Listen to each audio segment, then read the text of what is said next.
Sí, ahora sí. Ahora sí. Sí. Bueno, es un poco una historia que para muchos se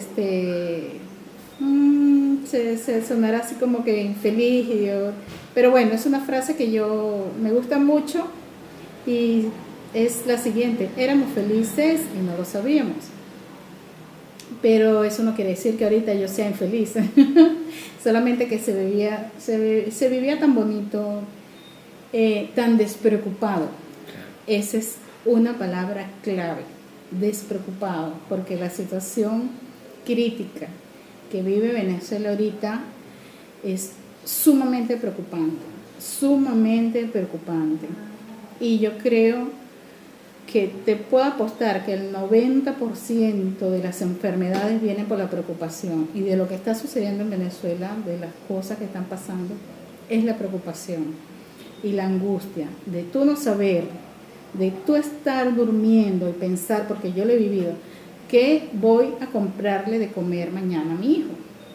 Y yo supongo que todos los padres piensan lo mismo. Y si no eres padre, tu hermano, o si tú vives ahí, tu familia, Dios mío, ¿qué va a comer mañana mi mamá? O qué mis hermanos, que mañana voy a salir a hacer tal cosa, a ver qué consigo. Porque es lo único que el venezolano puede pensar ahorita. En aquel momento, cuando te digo que era en mi niñez y todo eso, con una monedita de 5 bolívares tú hacías todos podíamos hacer un almuerzo, 4 personas con sus dos comidas le llamamos a la sopa ¿no? Y el segundo que, ¿no? Sopa y seco, como le decimos nosotros allá. Y comíamos 4 personas. Yo hacía comida para mis 3 hermanos y mi mamá, y le guardaba su comida a mi mamá porque ya venía del trabajo. No, tranquilo, todo bien, vivíamos despreocupado.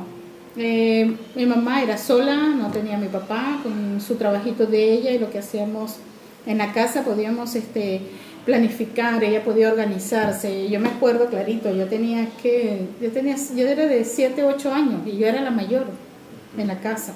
Y se ve mucho, no sé cómo allá en tu cultura, pero en la nuestra se ve mucho de que el hijo mayor siempre es el que está como que ayudando.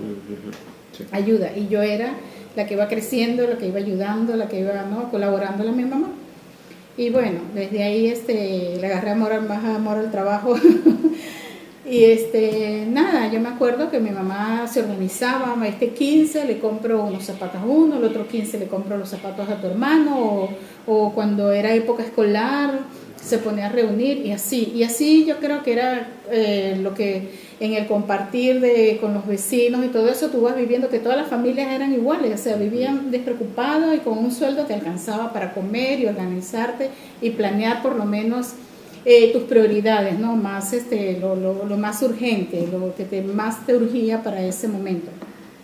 Y se vivía bien, o sea, había de todo. Tú ibas a la bodeguita y comprabas tranquilo, te podías comprar lo que tú querías. Igual que aquí, yo veo ahorita que estoy viviendo esto aquí, en estos casi 3 años que tengo aquí en Perú viviendo, cómo se maneja la moneda, cómo se maneja el comercio, y es casi igual que cuando mi niñez. Todos los abastos tienen sus cosas y tú lo puedes comprar a la hora que tú quieras. Y nadie te tiene que decir a ti: mira, vas a comprar el lunes porque tu número de cédula termina en 1 y te toca el lunes, y ya no puedes comprar hasta el otro lunes. Entonces no tienes restricción alguna. Y con la moneda que tú tengas, pues si tú no quieres 1 litro de algo, te compras medio litro. O si tú quieres comprarte 2 kilos de algo porque tú necesitas, tienes una visita y quieres 2 kilos de arroz, y te compras los 2 kilos, nadie tiene por qué decirte nada. Esas son cosas que en Venezuela no se hace mucho tiempo. Y bueno, para aquella época era una época dorada. No conocíamos el dólar. Yo vine a conocer el dólar años después. Allá no se hablaba de dólar. Allá manejábamos nuestra moneda tranquilamente, no había necesidad de tanta cosa, con dólar, nada de eso. Con el pasar del tiempo, muchos dicen que el problema de Venezuela empezó cuando Chávez dio el golpe de Estado el 4 de febrero del 92. Muchos dicen que fue mucho antes, en la época del 58, por ahí, cuando los demócratas empezaron a gobernar y no supieron manejar la política y la parte socioeconómica del país. De verdad, yo no le veo ningún problema a lo de antes, pues.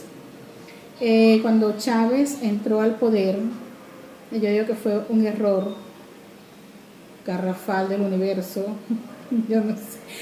Aunque el error empieza cuando él nació, creo que ahí empezó el error. Porque él primero entró, se dio a conocer de muy mala manera cuando el golpe de Estado del 4 de febrero del 92 trató de dar un golpe de Estado, que era el presidente Carlos Andrés Pérez, no tuvo éxito.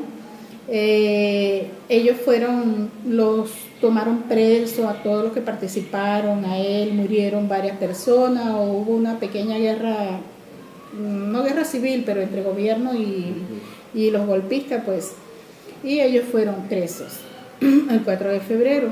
Ahí se dio a conocer al mundo entero quién era Hugo Chávez, ¿no? Y luego, cuando el nuevo presidente que llegó a Venezuela después de Carlos Andrés Pérez, al cual Chávez quiso tumbar, ese presidente le ha dado un indulto a él y a 23 militares más que eran golpistas, que estuvieron, los que acompañaron a Chávez en el momento ese.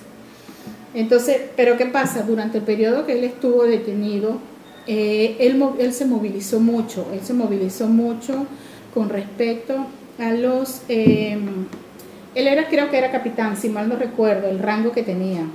No conozco mucho del rango militar que tenía. Era castrense. Y él, ¿cómo te digo? Entusiasmó, él era muy inteligente para hablar y embaucaba a la gente de tal manera que la gente se quedaba como que lo seguía, parecía el flautista que llevaba las ratas del cuento, algo así. Y entonces él organizó mucho en los cuarteles a los militares de bajo rango, a ellos, a los muchachitos que están empezando, les llenó la cabeza de que llegar al poder, de no sé, de buscar la manera de llegar al poder y tenerlos a ellos como aliados. Y él se fue preparando, él no llegó en el 98 por casualidad al poder, él se fue preparando. Cuando le dan el indulto, bueno, ahí empezó a hacer política, pero se puso a hacer política como demócrata, un demócrata disfrazado. Pero él era militar y se murió militar hasta los tuétanos, él era militar. Entonces, ¿qué pasa? Empezó a hacer sus campañas muy populistas, llegando al pueblo, hablando de que ahora sí, de que van a tener todo, que el pueblo va a tener todo, que el capitalismo, que lo demócrata y bla, bla, bla, bla, bla. Ya sabes todo lo que dicen cuando hablan del capitalismo, lo que dice el socialista, pero disfrazado. Una socialdemocracia ahí disfrazada, porque en realidad fue siempre socialista nato y más que todo fue un militar. Claro está que su padrino de él era Fidel Castro. Él se preparó en Cuba. A él Fidel Castro fue el que lo formó y para él Fidel Castro era un dios. Para Chávez, Fidel Castro era para él un dios. Y bueno, son cosas que yo vi, yo en lo particular, y te estoy hablando de mi parte, en mi familia, siempre trataba de decirle, no le crean, es mentira, vean. Y siempre, no es que yo sea gran estudiosa, pero sí leía muchas cosas y sí sé que el socialismo en ninguna parte del mundo lo que es nunca funcionó, y todo lo que conllevaba ser socialista. Y nunca creí en él. Primeramente porque entró de esa forma, se va a conocer por el golpe de Estado. Y bueno, a él, una vez que llega al poder, él empieza con su palabrería de llegar al Congreso, disolver Congreso, de que esto no sirve, y empezó por los militares. ¿Qué hizo él? Una vez que él llega al poder, las personas que estaban en el alto mando militar siempre, ellos año a año, no sé cómo es en otros lados, pero año a año allá se van haciendo ascensos militares, ¿no? Y mucho es por los méritos, no porque sea compadre, amigo y tal, sino por los méritos que tenga ese militar, lo van ascendiendo, ¿no? Entonces, ¿qué hizo él? Él iba ascendiendo personas que estaban dentro de su grupo cuando él dio el golpe de Estado en el 92. Ya son las personas que él iba ascendiendo y le iba dando altos rangos, le iba dando muy buen dinero, le dio participación en elecciones que allá los militares nunca, y creo que en ninguna parte demócrata un militar tiene derecho a voto, porque militar es militar, o es político o es militar. Entonces él le dio derecho al voto a los militares, y de ahí él fue a los más bajitos, de más bajo rango en todos los cuarteles, y lo fue ascendiendo y dándole muy buen sueldo, lo puso de lo mejor. El fin era de que ellos más adelante le cubrieran las espaldas cuando llegara lo peor de Venezuela. Y así fue. Él lo fue ascendiendo, y los militares que estaban, cuando él entró, los que estaban en el alto rango, por alguna u otra razón le investigaba la vida y les mandaba a cortar políticamente no, la carrera militar, los botaba, los metía preso, cualquier cosa. Muchos huyeron, muchos están en el exilio, y militarmente los mató. Y entonces iba subiendo aquellos chicos que entraron cuando en el 92, que ya 8 años, 6 años más, en el 98 ya estaban en otros puestos más altos, y él fue haciendo grupo. Igualmente a los otros, a los que no estaban con él, pues le fue llenando la cabeza también de cosas, y bueno, total que se compró a los militares y lo puso del lado de él. Es por eso que hoy por hoy los militares ahorita están con el gobierno, siguen con el gobierno, y es una fuerza armada que está aliada, que está politizada y está aliada con el gobierno. Por eso de que una fuerza, el gobierno de ahorita, el caudillo que está ahorita no va a salir por golpe de estado militar de allá, porque ellos están comprados, y ellos fueron desde el inicio pues los que le dieron la protección y los que nunca alzaron la voz a favor del pueblo, donde él fue sacando las transnacionales, fue haciéndose dueño, vamos a nacionalizar el petróleo, vamos a nacionalizar esto, vamos a nacionalizar todo. Yo no sé nada de política, y mucho menos de economía. De broma llevo la economía en mi casa y la mitad compartida. Pero yo pienso, si una persona viene a invertir en tu casa, en tu negocio, y tú no le das las garantías de nada, ni jurídicas, ni económicas, de nada, esa persona, ¿qué va a hacer ahí? No, yo me voy porque a mí no me conviene.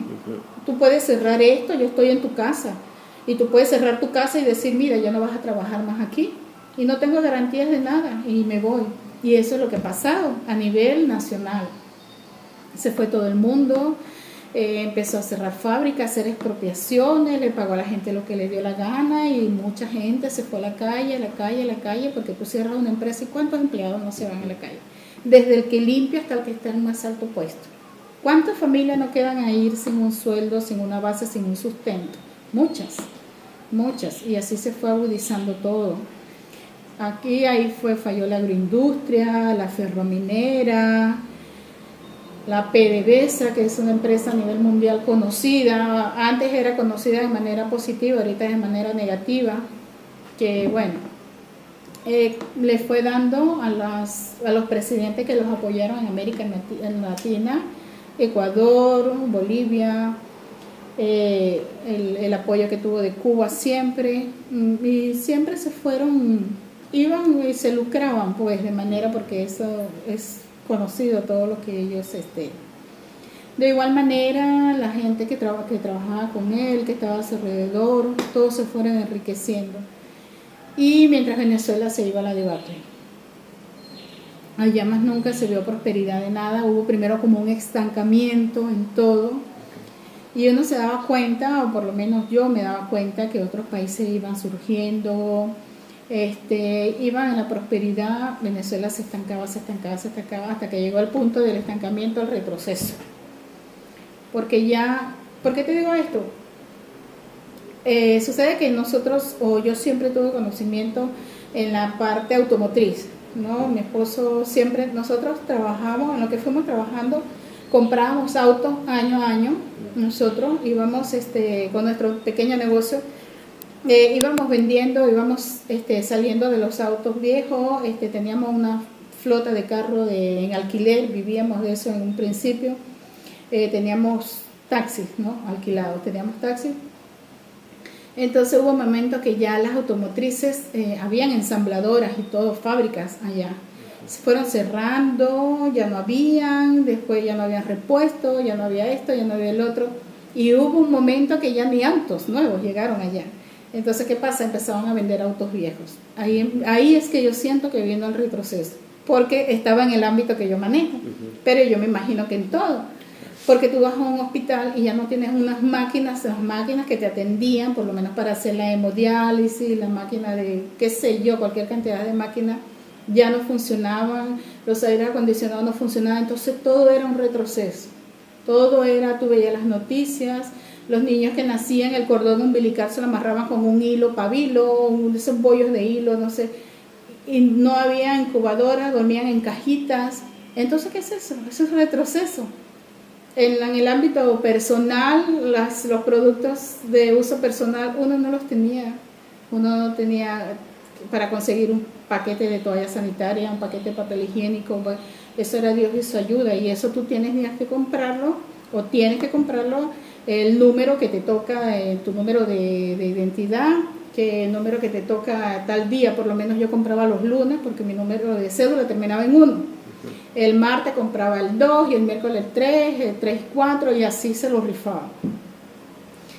Y bueno, ahí uno se da cuenta, pues, Venezuela, pero bueno, lo que pasa es que eso fue ahorita, cuando Chávez empezó, él lo hizo de manera muy suave, de manera paulatina. Obviamente, también te pones a ver, cuando ese tiempo él empezó a cerrar cosas, fábricas y todo eso, las industrias cerraron, el agro, la minería, todo un caos, todo un caos. Y ponte que